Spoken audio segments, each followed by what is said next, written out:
What's up, guys, and welcome back to Boxmining. Today, we have two special guests to talk about Kexcoin. We have Chris Conley and Richard Stott. So let's do introductions first. Chris, I've been a long-time watcher of your show, so how do you get into cryptocurrencies? So I'm the host of the Cryptoverse podcast and the founder of Cryptoversity, which I set up as an online school to teach people about Bitcoin, cryptocurrencies, and blockchains. I identified that there was just a distinct lack of education in the whole cryptocurrency world. It was highly technical. And if it was ever going to reach mass adoption, I was like, I'm going to have to just teach people from the ground up, like what's a wallet, all this sort of stuff. And that's given birth to a sort of a whole industry of education around that. How I actually came across Bitcoin in the first place was, it was just one of those bits of technology you hear about, right? There's always innovations. And a lot of these things you hear about and you never hear from them again, right? So the first time I heard about Bitcoin, I was like, kind of interesting, forgot about it. And then it cropped up again. And I thought, that looks interesting. Cropped up again and again. Maybe the sixth time it cropped up, I was like, I'd added enough information to go, I should probably actively turn my attention towards this. And that's when I fell down the rabbit hole. So ever since then, I've been down it. And nice, it's so great to have you. I learned so much from you and watching your videos and your calm, smooth voice. It's absolutely great. And it's so cool to do a show together with you. And also, Richard, so what do you do and how do you learn about cryptocurrencies? I'm the Group Managing Director of Kexcoin. We are student accommodation providers in 9 cities in the UK. We actually own all our accommodation, and we moved to Germany around about 2006. We're basically student accommodation providers that we're obsessed with property. I'm a chartered surveyor. I've been associated to the Kexcoin group for 30 years.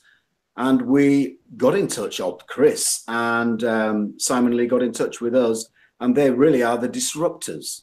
Mike Lee and myself are the old school property guys who live and die property. And that's providing affordable student accommodation to a whole bunch of people from all nationalities. And that's what we do. We're good at what we do, and we're proud of our reputation. And really, it took me a while to get to my head around everything Chris was saying. It took me a long time. I'm there now, and what an opportunity for us to carry on what we're doing, but to actually provide the participants a level where they will be growing with us. And I think we've come up with a model that actually works. Awesome. That's great. Because this is all about property. But let's talk a little bit about Kexcoin Group. So can you tell us a little bit about, the history of Kexcoin Group, how many properties you got, where you guys are, right now, and how that's going right now? It was established in 1978, so we've been around a long time. It was established by Dr. Mike Lee. He basically started with 1 or 2 houses, and then it's grown and grown. We have 3,500 student beds in the UK alone, and that's in 9 cities, in cities such as Liverpool, Leeds, near Manchester, Salford, Preston, Hull. We serve Durham University, we're in Nottingham. The list goes on, and we're really proud of what we do. We're very much service-led. We always have an office, and we always provide that level of care for students that they require, because a long way from home. Awesome. So now you do student property, you have all these properties around. So how does cryptocurrency relate to this? What made you guys think of Kexcoin? Well, this gives us an opportunity to raise funds where we're not beholden to a bank. So that means there's more profits, and the actual model worked out with Chris. It works.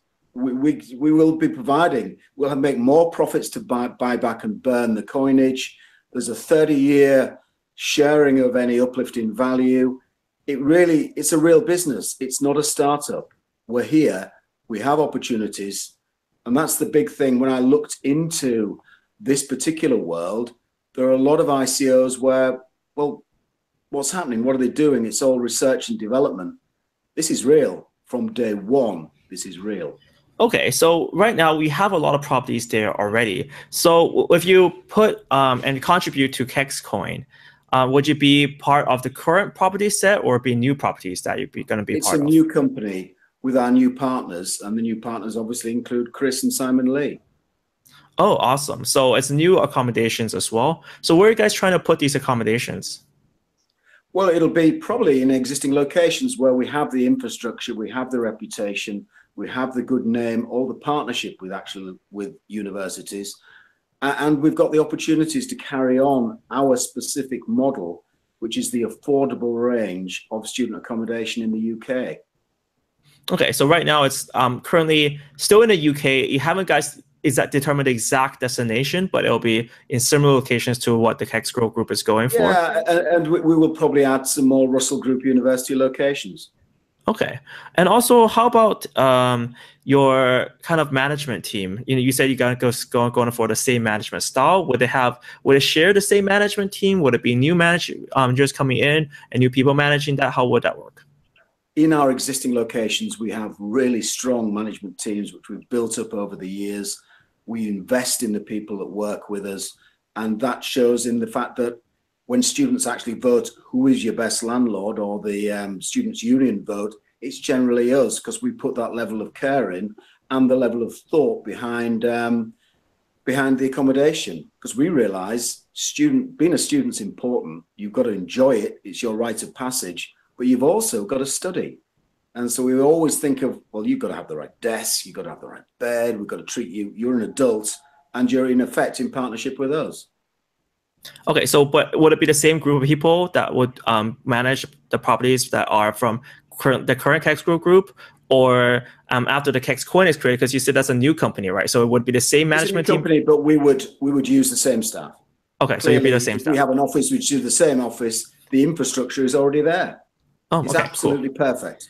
Right, cool. That's one of the major benefits of having Richard and Michael Michael Lee, I'm talking about, on the actual core team. So Dr. Michael Lee already owns the whole infrastructure of all of the offices around the UK, you know, all of the business processes, and it's a property management company with its own assets. And why reinvent the wheel, right? So by having those two guys on the board of directors of Kexcoin, they've got an incentive to use that existing infrastructure and all of those resources. It's kind of like if they owned a factory and we were saying, let's produce this new soft drink, they would go, well, you know, let's not start a new factory. Let's just use the one we've got, you know?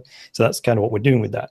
And also earlier on, Michael, you said, so the funds we raise in Kexcoin, that's going to build its own special property portfolio just for the Kexcoin project. So it's going to be ring fenced so that everything is clear and transparent. This money goes to build this property portfolio, and that's what everyone's participating in.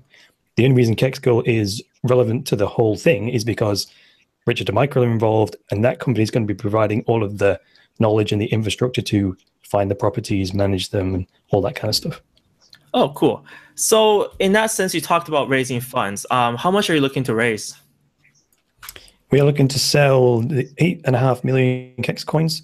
It works out to 21,250 Bitcoin, I think it is, which is about $85 million. $85 million. How many properties can that buy? Just out of interest. You would look at probably between, it depends on if we're buying developments or buying offices to convert. The price per bed is round about, if we're talking dollars, $45,000 per bed up to about $65,000 per letting bedroom.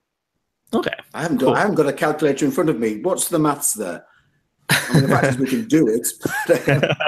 We can definitely do it. 85 mil divided. Let's do that, right? So you got 85 million divided by how much per bed?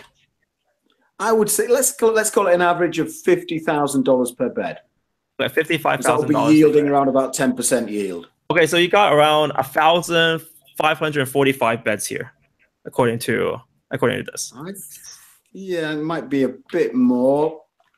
I'm just moving over to my calculator for. Just make sure you got it right. What it will be a mix, because we buy well, we have the relationships, and if we can move quickly, which we will be able to move quickly, we can do some fantastic deals. And I think it's fair to say, Michael, that the funds we raise are ring fenced for 30 years. Mm-hmm. So actually, it's purely for the benefit.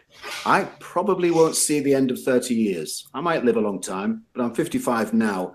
And it really is to carry on what we do. And we love doing what we do.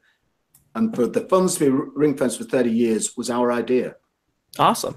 And can you tell me about what this ring fencing is? What does that mean? Like, what does a ring fencing mean? It's just... It means that we cannot take a dividend. The articles of association of the company are the strictest that our lawyer has ever seen. And it means that that money is ring-fenced purely for student accommodation buildings. If we sell one for any particular reason, we have to invest and buy another one. And then at the end of the 30 years, after we would hope superb and massive inflation, the entire portfolio and splitting the uplift in value, which you look at Kexcoin started 38, 39 years ago, probably with assets of £50,000. They have assets of £127 million now. That's insane. So why student accommodation though? 30 years. I mean, UK property is quite interesting because, of course, a lot of Hong Kong people are actually interested in UK property. But why student accommodation? What makes student accommodation like interesting for you guys? Well, it's always been the yield. We look at the amount of income we can get, and the way that the industry is developed is akin to being a hotel operator. We have foreign language or international language speakers in every location. Clearly, if there's Chinese students, we have Mandarin speakers. We try and give them that home from home and do it right. And it is like a hotel. It's insane you talk about Chinese students because I studied in the UK, and yeah, you do have the Chinese communities that just speak Chinese there. It's insane. It's absolutely crazy how... Also on that point, it's basic economics, right? If there's an asset, like a building, a piece of real estate, then the owner is going to put it to use for the best yield. And that's just based on market conditions. So I guess as the internet's come along and there's been more decentralization of businesses, there are an increasing number of office buildings that aren't being rented out. So if someone can get more yield, more rental income by converting it to student accommodation than they can renting it to businesses as offices, well, that's just smart. That's just smart business, isn't it? Right. And that's one of the things that those guys have been doing is buying offices and then converting them to a student accommodation, which I think is genius. It's crazy because just the UK as an education market is just insane right now. So that's a great area to go for. And which cities, you probably talked about a few, so are they going to be in the same cities that you're going to go for in the UK? Yeah, I mean, I'm sort of closing in on a couple of really good opportunities, which I can't tell you about, but and they are in collaboration with universities where we'll probably enter into a soft or hard nomination agreement where the rental is to a certain extent guaranteed.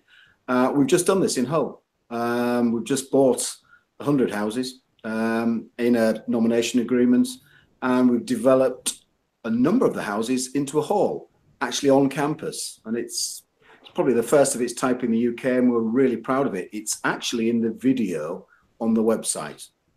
Oh, awesome. So that sort of partnership is where you go and work with the university and you actually build on the university property to help you advertise it as well, I guess, assuming? Well, we bought land and houses adjacent to university, and the university put a road into the development for us, which was very kind of them, and it helps integrate our students onto the campus to give them a better experience. Awesome. That's pretty good. And I'm glad that the students are enjoying this because, I mean, that's the most important thing, right? People enjoy it, and that's good. So what sort of return can we be expecting to look at here in terms of the student accommodation things for people who don't know about property? Well, for us, I talk in yields. That's my job. I'm a chartered surveyor. I'm an investment surveyor. We're always looking at a gross, probably 10% yield on anything we buy. Then clearly you take off the costs, etc. But one of the major costs is the cost of money and the cost of finance. When that's taken out of the equation, that means there's more profits. So there's more profits for us to buy back the Kexcoins and burn them, which is the whole point. As then you reach the end of the 30 years, there's been an increase in value and there are less coins. It secures, just supply and demand, secures the value of the coinage. And that's really the model that I really like, and the model that I could understand. Plus, you can use Kexcoin to pay for your rent. Oh, really? Yeah. That's the first. That's pretty interesting. So for cryptocurrency enthusiasts, they can either buy coins and pay off your rent for themselves, or buy for their kids and pay that off. I was going to say that was the other thing we thought about. Say Chinese exchange students, foreign students, things like that. If rather than paying their rent in pounds, well, if they acquired Kexcoin and it went up in value, it might go up in value to such that they could pay for like the entire year's accommodation just by surrendering their Kexcoin as payment, and then their kids have got, you know, their accommodation paid for the year. I thought that was pretty cool, and that came along because we were thinking, how else do we create demand for Kexcoin beyond the fact that you can sell them back at will, and they get burned, so that the supply continues to get reduced. And also, there's an incentive to hold them, because if you're still holding Kexcoin at the end of the project, you get a share of the increase in property value. So we just threw we wanted to create it as a currency anyway, because part of the white paper, it says we're looking to bring cryptocurrency to the masses, and we thought, here's an obvious way of doing it. Student property, how about a student coin almost, you know, for pay for rentals? So I thought that was kind of cool. Awesome. So talking about the coin as well. So how would this coin offering be taking place? How, what platform is it on? You know, can you tell me a bit more about it? Sure, I can take that. So Kexcoin is it's called a user-issued asset on the BitShares network. So it's the BitShares equivalent of what Ethereum does with an ERC20 token. And the difference is that BitShares was designed for this, whereas Ethereum wasn't really. It wasn't really. I mean, I know Ethereum's become the ICO platform, but it wasn't really designed for that. It was designed to be smart contracts. Whereas BitShares was built from the ground up to be a decentralized exchange, and for you to be able to create custom tokens and then issue them on the exchange. And therefore, the whole way that BitShares is built is designed for exactly what we're using it for. So it can process many thousands of transactions per second. You can issue the tokens directly on the exchange, which is what we're going to do. We're not going to do one of those things where we display the contribution address on the website, nothing like that, because that's a security risk, as we've seen recently. So that none of that will happen. You'll click through to the BitShares network, and we'll basically put up for sale 8.5 million of these Kexcoins on the actual order book on the actual exchange. So the benefit of that also is that as soon as you buy one, the Bitcoin leaves your wallet and is replaced by the Kexcoin. There is no gap in between sending in your contribution and getting possession of the token, because you're literally buying it off the exchange. So at the moment, there's no market because we're holding the entire supply. But as soon as we issue one of those tokens to the market, someone buys it, it's instantly liquid, meaning 30 seconds after you bought it during the ICO, you could sell it again if you wanted to. Of course, that's daft, because obviously workers are going to have a lot of them at the minimum price. But as soon as it's over, they're liquid, you know, and you've got possession of them. So that was many reasons why we decentralized exchange, the speed of the BitShares network, and the fees are absolutely tiny by comparison to Ethereum. So that's one of the major reasons why we're using it. It's an interesting choice of BitShares. That's pretty cool. I actually haven't done so much research in BitShares myself, but now you're making me interested. So it seems really good for quite a few people have said that. and also, why we've got Chris. He speaks the language I don't speak at all.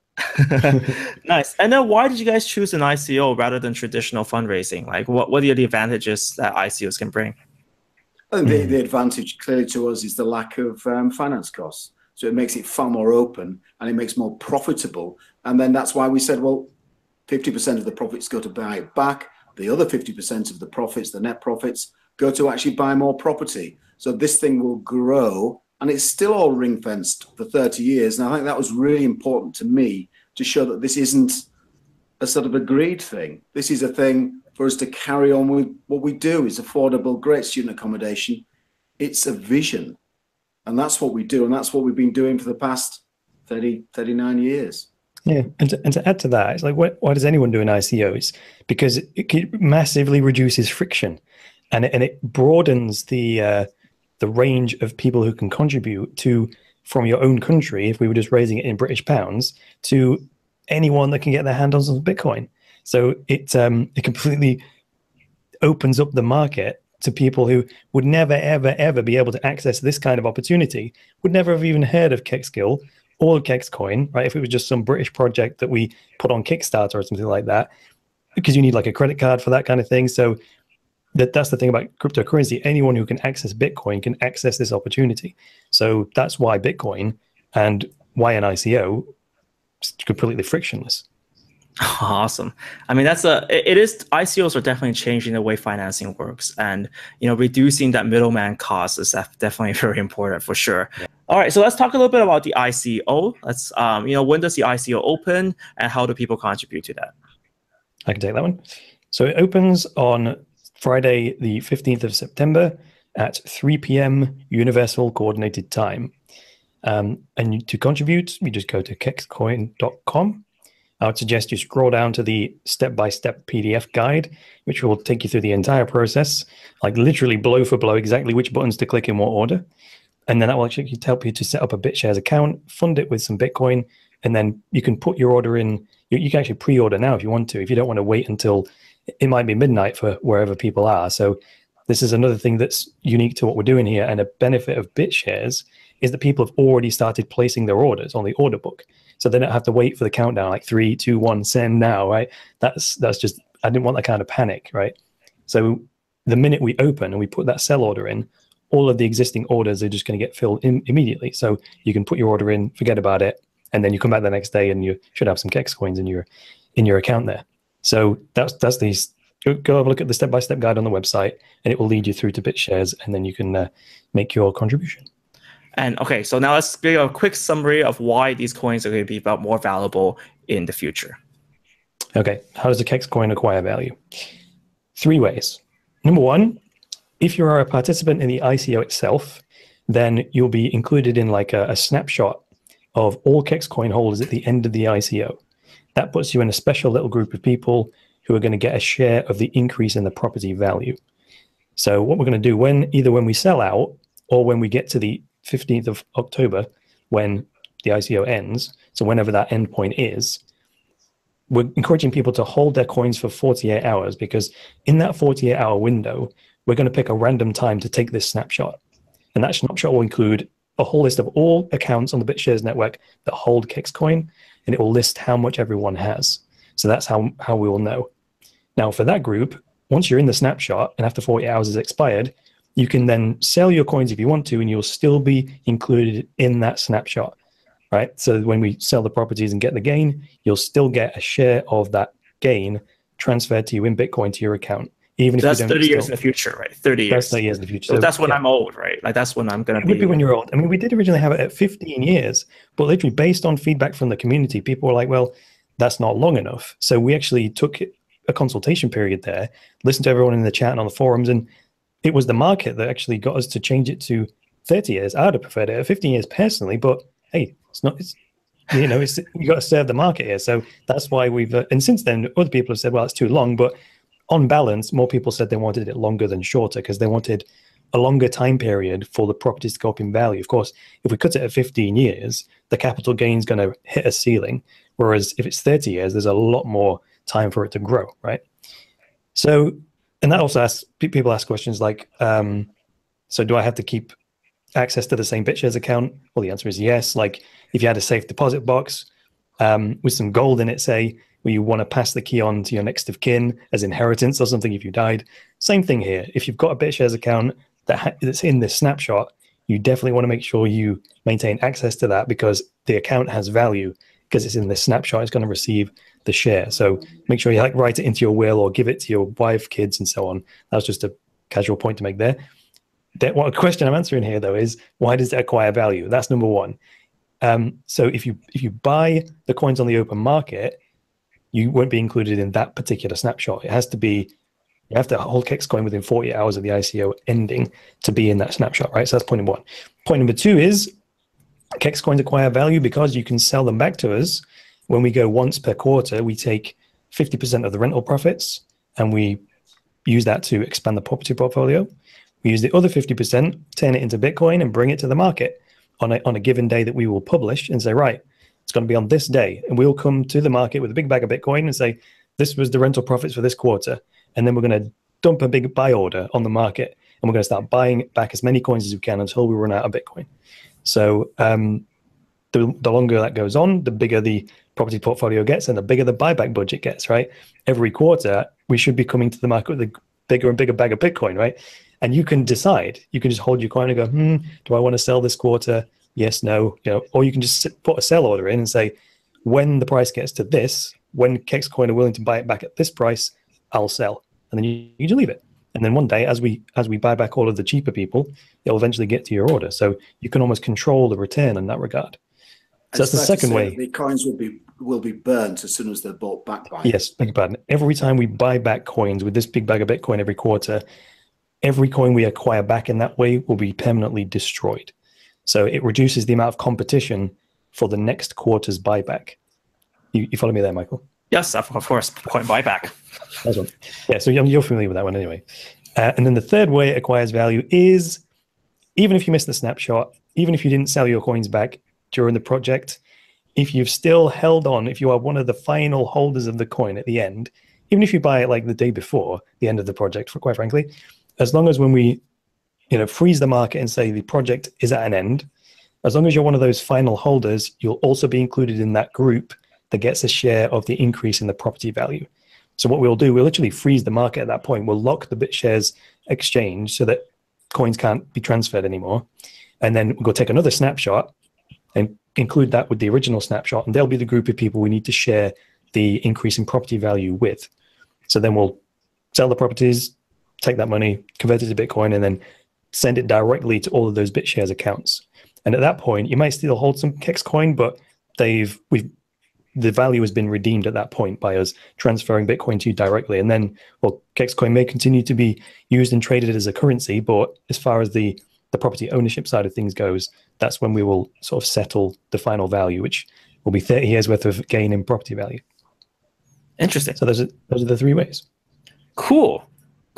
So we covered where, and let's just really clarify that date. So you guys will definitely not go and sell earlier than that day, just in case there's hackers and scammers out there. Tell me the date one more time. It is Friday, the 15th. You're making me question myself now. It's Friday, the 15th of September. It's at 3 p.m. Universal Coordinated Time, right? So I'm going to put a sell order in. Richard or Simon have to co-sign that transaction because it's a multi-signature wallet. So I can't do that on my own. It's part of the BitShare system. So two of three of us have to sign that before it goes out. So Simon and I and Richard will be online at that time. I'll put the sell order in, they'll co-sign it, and it'll go on the order book at 3 p.m. UTC. Awesome. That's great. It's really exciting to hear this project. Something very different in the cryptocurrency space, very traditional market, but then that's maybe what the current market rate needs right now. So guys, I'm really happy that you guys coming on the show, and then I'm really happy that you guys came and presented this project. Do you have anything else you want to talk about or promote? I think fair to say this. Sorry, do you want me to, or you Chris first? Or? Sorry, mate, you were first. Well, just to say that this is a company governed by UK law.